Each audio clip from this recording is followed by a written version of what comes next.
છેલ્લા 2 દિવસથી રાજ્યમાં મેઘરાજાએ તેમની દમદાર બેટિંગ ચાલુ કરી છે.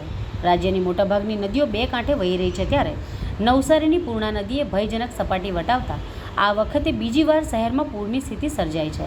ત્યારે ખાસ કરીને શહેરના બેસતખાડા વિસ્તારમાં છેલ્લા 32 વર્ષથી આવી જ સ્થિતિ છે. દર ચોમાસે અહીંના લોકો પાણીમાં જ રાત વિતાવે છે. ત્યારે લોકોની મુલાકાત લેતા તેમને ભારે હૈયે જણાવ્યું કે હવે તો તેઓ ટેવાઈ ગયા છે.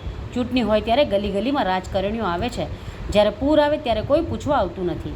પાણી ઉતરતા જ મહિલાઓ પોતાના ઘરની સાફ સફાઈ કરતી હતી.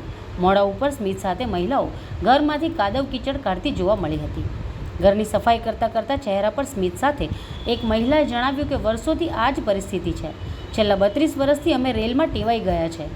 પૂર આવે ત્યારે ઘર વકરી સામાન્ય સુરક્ષિત સ્થળે ખસેડીને પોતાના પરિવારજનોને ત્યાં રહીએ છીએ. રાત ચિંતામાં વિતાવવો પડે છે અને પૂર ઓસર્યા બાદ 2 થી વધુ દિવસ માટે સાફ સફાઈ શરૂ કરવી પડે છે. તેમના જણાવ્યા પ્રમાણે એમને પૂછતા કહ્યું કે ચૂંટણી આવે ત્યારે ગલી કૂચામાં રાજકારણીઓ પ્રવેશીને પ્રચાર કરે છે, પરંતુ જ્યારે પૂર આવે ત્યારે ભોજન આપવા કે મુસીબતની જાણકારી લેવા માટે કોઈ આવતું નથી.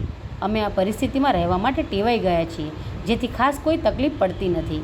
ગઈ વખતે પૂર આવ્યું હતું તેની સહાય હજુ સુધી મળી નથી અને ફરી પૂર આવતા સહાય ક્યારે આવે તે ખબર નથી.